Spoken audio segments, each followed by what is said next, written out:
안녕하세요. 사연을 부탁해입니다. 오늘의 사연을 소개하겠습니다. 회식 자리에서 분위기가 한창 무르익던 중 잠시 바람을 쐬기 위해 밖으로 나왔습니다. 그날은 승진자들을 위한 축하 자리였고 저도 승진자 중 한 명이었기에 의례적으로 잔을 비우는 일이 많았어요. 예상보다 술이 과했던 것 같아 머리를 식힐 겸 천천히 편의점 방향으로 걸음을 옮겼습니다. 시원한 아이스커피 한 잔이면 몸도 마음도 진정될 것 같았거든요. 그러던 중 등 뒤에서 제 이름을 부르는 소리가 들려왔습니다. 대리님, 어디 가세요? 돌아보니 평소 상냥하고 일도 잘하는 민정 씨였어요. 순간 머뭇거리며 대답했습니다. 아, 민정 씨, 술을 좀 많이 마신 것 같아서 커피라도 한 잔 마시려고 나왔어요. 근데 민정 씨는 무슨 일이에요? 민정 씨가 웃으며 말했어요. 저한테 반말하셔도 된다고 몇 번이나 말했는데 대리님은 참 변함없으신 것 같아요. 그게 쉽지가 않네요. 제가 쑥스러운 듯 머리를 긁적이며 웃어 보였습니다. 그러자 민정 씨가 다시 입을 열었어요. 저도 커피 마시러 나왔는데 같이 가도 될까요? 순간 머릿속이 복잡해졌는데요. 회사라는 곳이 워낙 소문이 빠르게 퍼지는 곳이다 보니 회식 중에 남녀 둘이 따로 나가 커피를 마셨다는 이야기라도 나오면 곤란해질 게 뻔했거든요. 결국 제가 조심스럽게 말했습니다. 저기, 민정 씨도 알다시피 난 괜한 소문나는 게 싫어서 말이에요. 제가 정중하게 거절했지만 민정 씨도 물러서지 않았습니다. 사실은 대리님께 꼭 드릴 말씀이 있어서 그래요. 그 말에 잠시 멈칫했습니다. 할 말이라니요? 아주 중요한 일이거든요.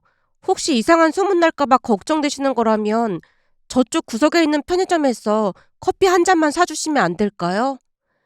민정 씨의 표정은 사뭇 진지했습니다. 그 진중함이 제 마음을 움직였던 것일까요? 결국 제가 천천히 고개를 끄덕였습니다. 혹시 그 중요한 일이라는 게 저와 관련된 건가요? 당연하죠. 대리님과 관련된 일이 아니면 제가 굳이 이러겠어요. 정말 중요한 얘기라서 대리님께 꼭 알려드려야 할 것 같아서요. 그 말에 우리는 뒤쪽에 있는 편의점으로 향했고 커피를 하나씩 사서 안쪽 구석에 자리를 잡았습니다. 말하기 전 민정 씨가 한창 고민하는 듯해 보였기에 심각한 이야기를 들을 준비를 했습니다. 혹시 저에 대해 안 좋은 소문이라도 난 건가요? 제가 먼저 조심스럽게 물었어요. 그러자 민정 씨가 고개를 저으며 웃었습니다. 대리님처럼 신중하신 분이 안 좋은 소문에 휘말릴 게 뭐가 있겠어요.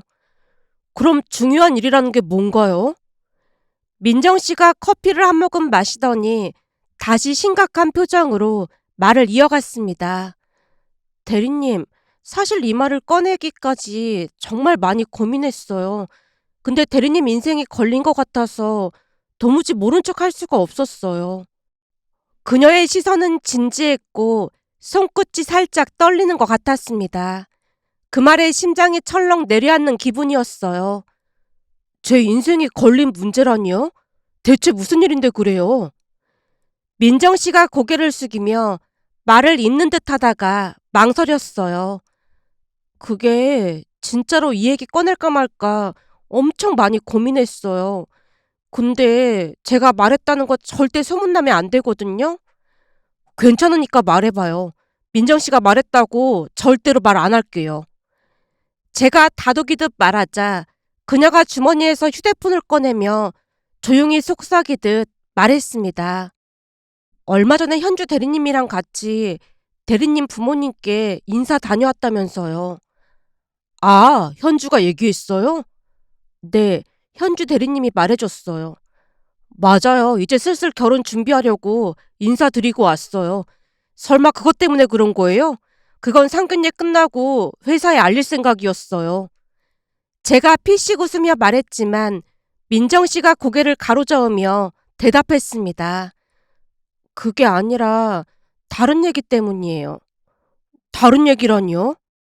현주 대리님이 인사드리고 온 뒤 여직원 몇 명이 모여서 맥주를 마신 적이 있었거든요.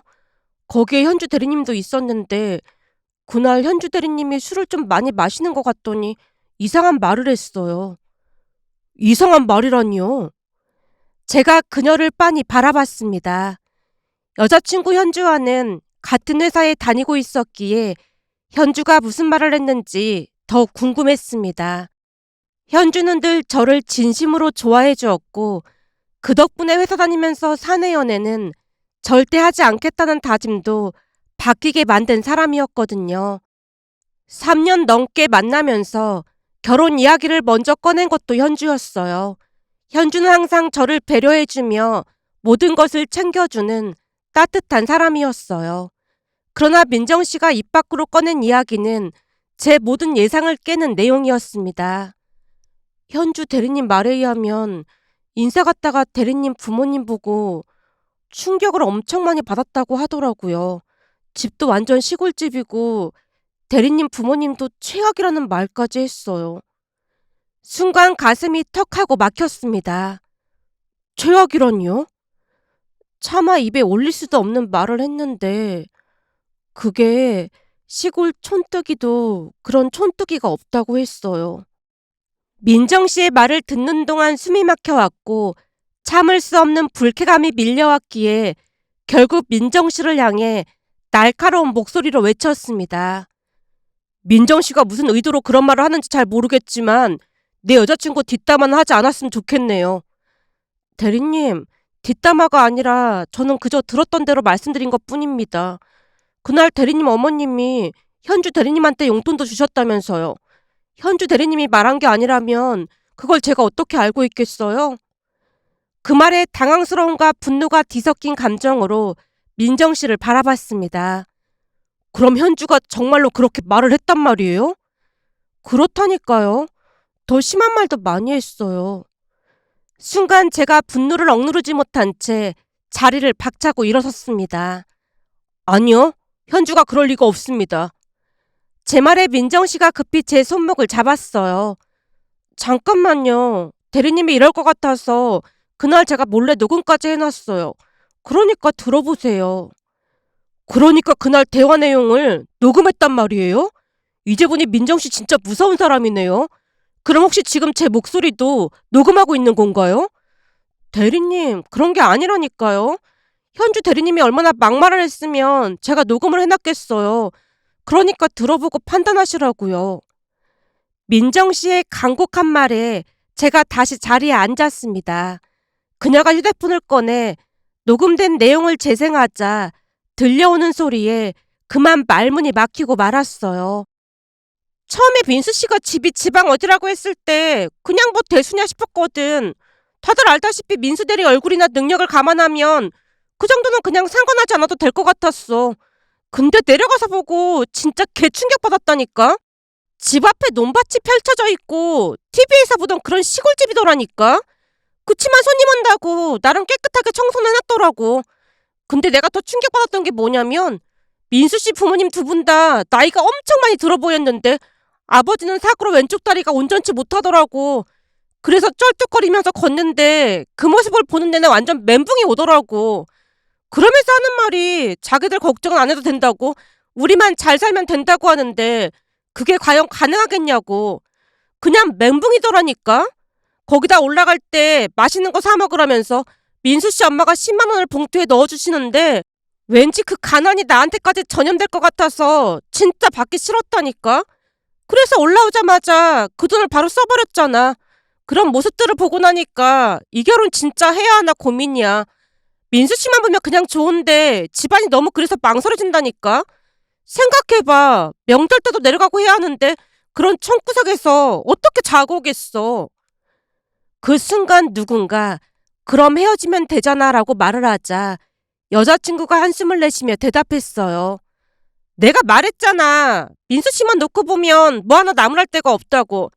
민수 씨 얼굴만 보면 다 이겨낼 수 있을 것 같다가도 결혼해서 시댁에 돈 다 퍼주고 그러면 어떡하나 걱정이 되더라고.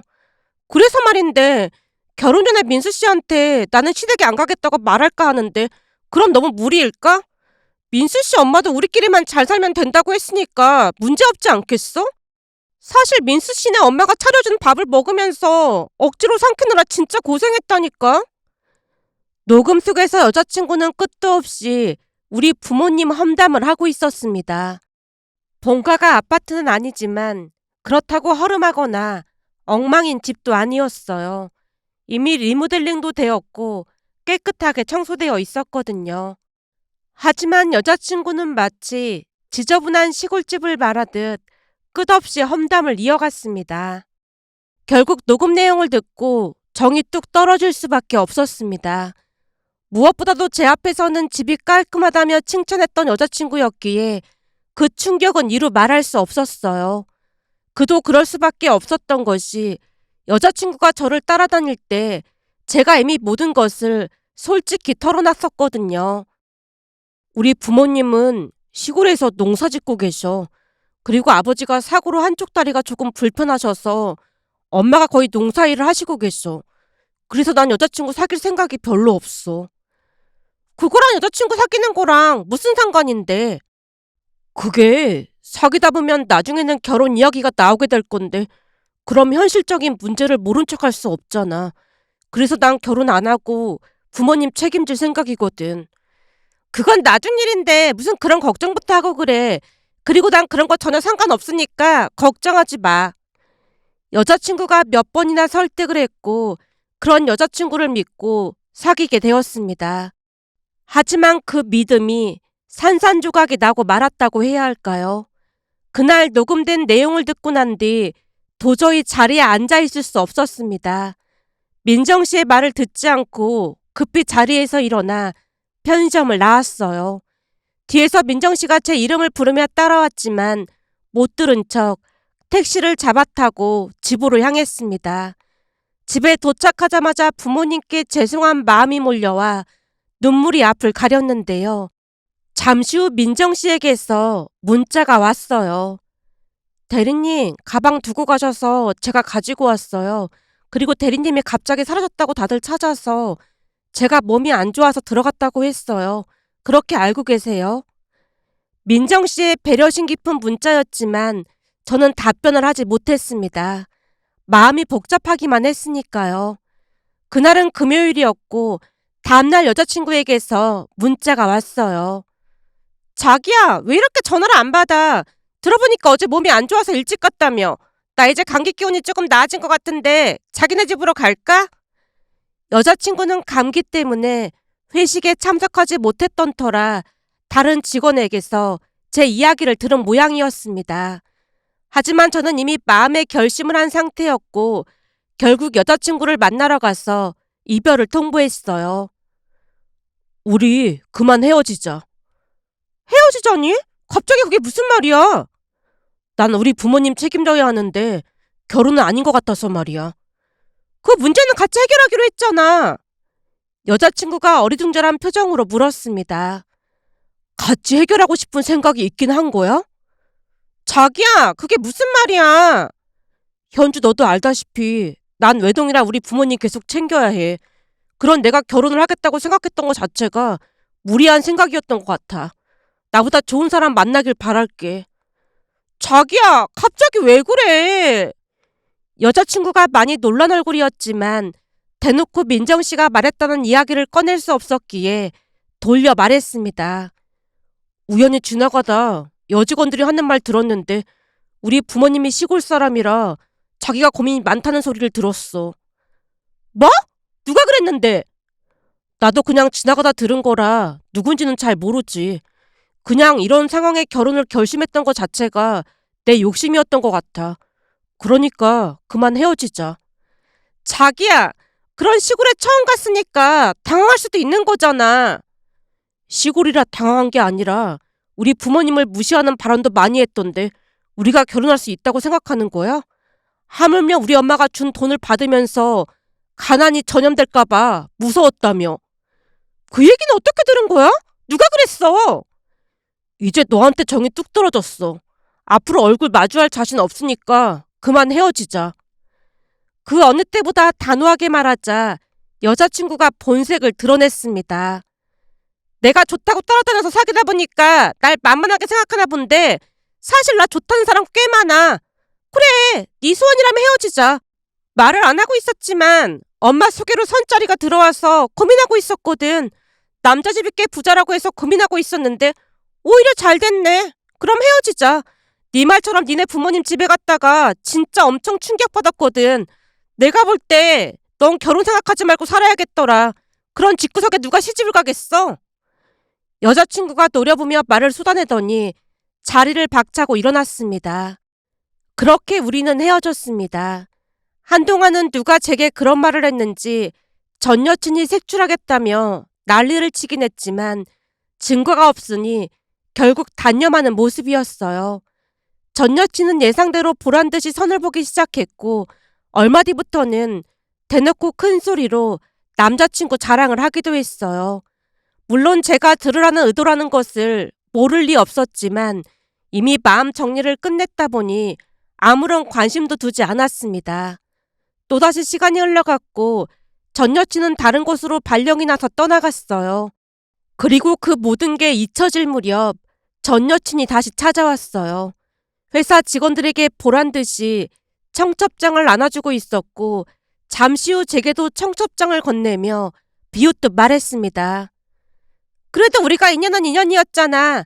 신랑네 집이 워낙 부자라 특급 호텔에서 결혼식 하니까 와서 밥이나 먹고 가. 민수 씨는 시골 출신이라 호텔에서 밥 먹어볼 기회 없었을 거 아니야. 집안 형편이 어려우니까 축의금은 됐고 그냥 와서 밥만 먹고 가. 그녀의 말에 기가 막혀 웃음만 나왔고 청첩장을 쓰레기통에 던져버리며 말했어요. 난 일이 많아서 못 갈 것 같아. 그래도 이왕 결혼하는 거 행복하게 잘 살길 바랄게. 쓰레기통 속에 있는 청첩장을 본 그녀의 얼굴이 굳어졌지만 제가 못 본 척하고 계속 일에 몰두했고 전 여친이 화가 난 듯 씩씩거리며 사무실을 나갔습니다. 잠시 후 민정 씨가 다가와 말을 꺼냈어요. 대리님, 완전 멋졌어요. 멋지긴 뭐가 멋져요. 제가 귀찮다는 듯 퉁명스럽게 대답하며 다시 컴퓨터 화면에 시선을 돌렸지만 민정 씨가 다시 말을 꺼냈습니다. 대리님, 오늘 밥 좀 사주시면 안 될까요? 민정 씨도 알잖아요. 여직원들이랑 단둘이 밥 안 먹는다는 거. 요즘은 더더욱 그러고 싶지 않네요. 그래도 제가 그때 대리님 인생 구해준 거나 다름없는데 밥 한 끼 정도는 사주셔야 하는 거 아니에요? 장소는 회사에서 멀리 떨어진 곳으로 알아볼게요. 그녀의 말이 틀린 말은 아니었습니다. 만약 아무것도 모르고 결혼을 했더라면 부모님과의 관계가 어떻게 되었을지 상상조차 하기 싫었으니까요. 결국 그녀에게 빚을 갚는다는 마음으로 밥을 사겠다고 약속했고 그날 저녁 우리는 회사에서 멀리 떨어진 곳에서 함께 저녁을 먹었습니다. 하지만 그 식사는 지극히 형식적이었고 빨리 먹고 집에 가고 싶은 마음뿐이었어요. 그런데 민정 씨가 갑자기 뜬금없이 말을 꺼냈습니다. 대리님, 사실은 오래전부터 좋아하고 있었어요. 지금 뭐라고 했어요? 처음부터 좋아하고 있었다고요. 현주 대리님이랑 사귀고 있어서 말을 못 꺼낸 것뿐이에요. 민정 씨, 그 말은 그냥 못 들은 걸로 할게요. 왜요? 제가 현주 대리님보다 못한 것도 없는 것 같은데. 그런 게 아니라 저는 앞으로 절대로 사내 연애할 생각 없습니다. 그러니까 못 들은 걸로 할게요. 민정 씨가 잠시 침묵하더니 조용히 말했습니다. 대리님, 그럼 제가 회사를 그만두고 이직할게요. 그럼 되죠? 그 말에 제가 단호하게 대답했습니다. 아니요. 저는 연애할 마음 전혀 없으니까 두 번 다시 그런 말 꺼내지 마세요. 밥 다 먹은 것 같은데 그만 가볼까요? 자리에서 일어나 계산을 마친 후 민정 씨에게 간단하게 인사하고 자리를 떠났습니다. 민정 씨는 누가 봐도 예쁘고 일도 잘하는 사람이었지만 여러 사건이 얽힌 그때의 상황에서는 반드시 피해야 할 존재처럼 느껴졌습니다. 집에 돌아와 침대에 눕자 이런저런 생각이 머릿속을 스쳐 지나갔는데요. 모든 게 혼란스러웠지만 한 가지는 분명했습니다. 더 이상 복잡하게 만들어서는 안 된다는 것을 말이죠. 그 뒤로도 민정 씨는 몇 번 더 고백을 해왔지만 저는 싸늘하게 대꾸하며 피해버렸습니다. 얼마 지나지 않아 결국 민정 씨가 회사를 그만뒀어요. 그제서야 제 삶에도 조금씩 평화가 찾아왔고 다시 평범한 일상이 계속되었습니다. 하지만 인연이라는 게 있긴 있는 것일까요? 뜻밖의 장소에서 제 운명을 만나게 되었습니다. 그 사건은 지하철역 앞에서 일어났어요. 지하철역에서 나오자마자 버스 정류장이 보였는데요. 이미 사람들이 타고 있는 모습을 보며 피곤한 마음에 혼잣말로 중얼거렸습니다. 못하겠네. 그 순간 옆에 있던 한 여성이 갑자기 제 옷깃을 잡으며 활기찬 목소리로 말했어요. 아니요, 할 수 있어요. 같이 가봐요. 네? 할 수 있다고요. 시간 없어요. 얼른 뛰어요. 알 수 없는 힘에 이끌려 그녀와 함께 뛰기 시작했습니다. 그리고 결국 버스를 탈 수 있었어요. 버스에 올라타자마자 그녀가 웃으며 말했어요. 거봐요, 되죠? 그러니까 포기하지 마세요. 그녀가 환하게 웃었는데 그 순간 세상에 그토록 예쁘게 웃는 사람이 또 있을까 싶은 생각이 들었습니다. 그동안 살면서 한눈에 반할 정도로 좋아했던 사람이 없었는데 지금 돌이켜보면 이미 그녀에게 한눈에 반했던 게 아니었나 싶었어요. 결국 넋이 나간 채 그녀를 바라봤습니다. 하지만 그녀는 언제 그랬냐는 듯 곧 버스에서 내렸어요. 그날 이후 마치 뭐에 홀린 사람처럼 같은 시간대에 버스를 타게 되었고 며칠 후 다시 그녀를 보게 되었는데요. 이번에도 그녀가 활짝 웃으며 제게 눈인사를 했습니다. 저도 모르게 그녀를 따라 엉겁결에 인사를 했어요. 그렇게 우리는 몇 번 더 마주치게 되었습니다. 그럴 때마다 연락처를 물어볼까 망설였지만 용기가 부족해 매번 기회를 놓치고 말았어요. 그러던 어느 날은 그녀가 활짝 웃으며 제게 눈인사를 건네는 모습에 용기를 내기로 했고 떨리는 마음으로 그녀에게 다가가 조심스럽게 말했어요. 저기 혹시 전화번호 좀 알 수 있을까요? 잠시 놀란 표정을 짓던 그녀가 이내 미소를 지으며 대답했습니다. 네? 네, 잠깐만요. 그녀가 전화번호를 적어주었고 그 순간이 제 인생의 전환점이 될 것이라 누가 상상이나 했겠어요. 그 후 제게는 전혀 새로운 인생이 펼쳐졌으니까요. 그날 밤 떨리는 손으로 그녀에게 문자를 보냈습니다. 잠시 후 답장이 왔고 우리는 자연스레 대화를 주고받게 되었어요. 그런데 그녀의 이름도 김현주라고 하는 게 아니겠어요? 이름을 듣자마자 전 여친과의 아픈 기억이 떠올라 잠시 미간을 찌푸렸지만 그녀는 전혀 다른 사람이었습니다. 무한 긍정의 에너지를 뿜어내는 밝고 따뜻한 사람이었으니까요. 그러면서 주말에 함께 식사를 하자는 제 제안에 그녀가 흔쾌히 응답했어요. 얼마 뒤 분위기 좋은 식당에서 첫 데이트를 하게 되었어요. 우리는 시간 가는 줄 모르고 대화를 나눴고 그렇게 연인 사이가 되었습니다. 하루하루 추억을 쌓아가며 즐거운 시간을 보냈고 1년이 넘어갈 무렵 자연스럽게 결혼 이야기가 오갔기에 부모님을 찾아뵙게 되었어요.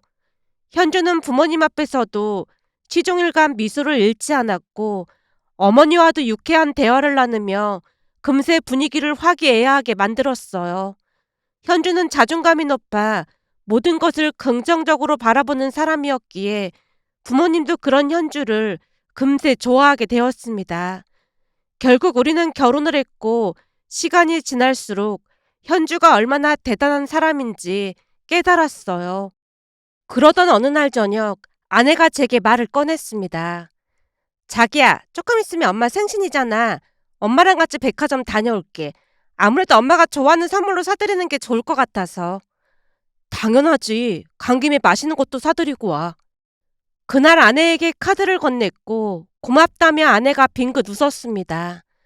다음날 아내가 장모님을 모시고 백화점에 갔는데 잠시 후 카드 사용 내역이 문자로 왔어요. 생각보다 큰 금액에 잠시 놀랐지만 무슨 이유가 있겠지 싶어서 그냥 넘어갔습니다.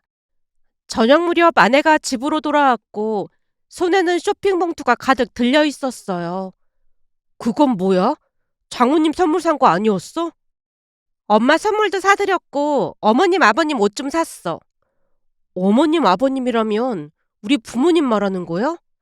어, 저번에 내려가서 장롱 안을 봤는데 옷이 너무 낡아서 추우실 것 같더라고. 거긴 눈도 많이 오잖아. 그래서 따뜻하게 입을 수 있는 점퍼랑 옷도 몇 벌 샀어. 어머님 목도리도 낡아 보여서 커플로 하고 다니시라고 목도리랑 장갑도 샀고, 거기다 아버님 보행용 지팡이도 하나 샀어. 아내가 신나게 설명을 이어갔는데 순간 눈물이 핑 돌았습니다. 자기야, 왜 그래? 내가 돈을 너무 많이 써서 그래? 근데 우리가 조금 아껴 쓰면 되니까 너무 걱정은 하지 마. 아니야, 너무 고마워서 그래. 자기도 우리 부모님께 잘하잖아. 시부모님이면 나한테도 부모님인 건데 이게 뭐 대단한 일이라고 그래. 그래도 마음 써준 게 고마워서 그렇지. 나는 그동안 부모님 옷이 낡았다는 생각도 못하고 있었거든. 근데 자기가 이렇게 신경 써줘서 너무 고마워. 며칠 뒤 우리는 선물을 들고 본가로 내려갔고 부모님이 많이 미안해 하시면서도 정말 기뻐하셨어요. 아버지는 새 옷을 입고 주무실 정도로 좋아하셨고 보행 지팡이가 마음에 쏙 드시는지 손에서 놓질 않았습니다. 어머니 또한 옷을 몇 번이나 입어보며 흐뭇한 미소를 지으셨고요. 아내의 배려 덕분에 모두가 행복한 그런 날이었다고 해야 할까요? 그 이후로도 아내는 부모님께 정성을 다했고 저 또한 장인 장모님을 살뜰히 챙겼습니다. 그렇게 우리 가족은 세상에서 가장 행복하다는 생각이 들 정도로 화목하고 행복한 하루하루를 보내고 있었어요. 그러던 어느 날은 아내가 임신했다는 소식을 들었고 함께 산부인과를 찾았는데 거기서 기막힌 일을 겪을 줄 누가 알았겠어요. 혹시 몰라 둘 다 마스크를 쓰고 대기하고 있던 중 아내의 이름을 불렀기에 자리에서 일어섰지만 조금 떨어진 곳에서도 다른 사람들이 일어섰는데요. 알고 보니 그 산모의 이름도 김현주였습니다. 서로 이름이 같아 잠시 당황하며 얼굴을 살피던 그때 그녀가 전 여친임을 알아차렸어요. 순간 놀란 채 전 여친을 잠시 바라봤지만 전 여친은 별다른 반응 없이 진료실로 들어갔습니다. 그런데 잠시 후 전 여친이 진료실에서 나왔는데 시어머니로 보이는 여성이 목소리를 높였어요. 너 그때 내가 준 부적 잘 가지고 있는 거 맞지? 전 여친이 당황한 표정으로 대답했어요. 네? 아, 네. 잘 가지고 있어요. 그러자 시어머니가 한숨을 내쉬며 말했습니다. 근데 들어보니까 또 딸이라고 하는 것 같은데 진짜 이상하네. 그게 엄청 비싼 부적인데 혹시 버린 거 아니니? 가지고 있다고 했잖아요. 근데 왜 또 딸이냐고. 우리 아들이 독자인데 또 딸이면 어떡하라는 거니? 어머님, 제가 성별을 어쩔 수 있는 게 아니잖아요. 그러니까 그만 좀 하세요. 아무것도 없는 너 같은 걸 받아준 이유가 아들을 잘 낳을 것 같아서였는데 내리 딸만 둘라고 또 뱃속에 딸이라고 하잖아. 이제 어쩔 셈이야. 이번에 낳고 바로 넷째 낳을 생각해. 어머님, 제가 애 낳는 기계도 아니고 결혼하고 계속 애만 낳고 있잖아요. 이제 더 이상 못하겠어요. 그리고 창피하니까 제발 그만 좀 하세요. 그러자 전 여친 시어머니가 흥분한 목소리로 말했어요. 누구 맘대로 안 낳아? 넷째는 무조건 아들이어야 해. 안 그러면 우리 아들한테 너랑 이혼하라고 할 참이니까 그런 줄 알아. 전 여친이 눈물을 참는 듯 해보였고 잠시 잠깐 전 여친과 눈이 마주쳤는데요. 얼굴이 시뻘개진 채 병원을 나섰습니다. 그 뒤를 그녀의 시어머니가 따라갔는데 가는 내내 둘이 말다툼을 이어갔습니다. 그 모습을 보면서 통쾌하기보다는 씁쓸함이 밀려왔는데요. 마음이 참 이상했던 것이 그런 모습을 보며 세상에서 가장 현명하고 따뜻한 아내가 제 곁에 있다는 사실에 다시금 안도하며 감사한 마음에 이렇게 글 작성해 봅니다. 오늘의 사연은 여기까지였습니다. 즐겁게 보셨다면 구독, 좋아요 부탁드립니다. 고맙습니다.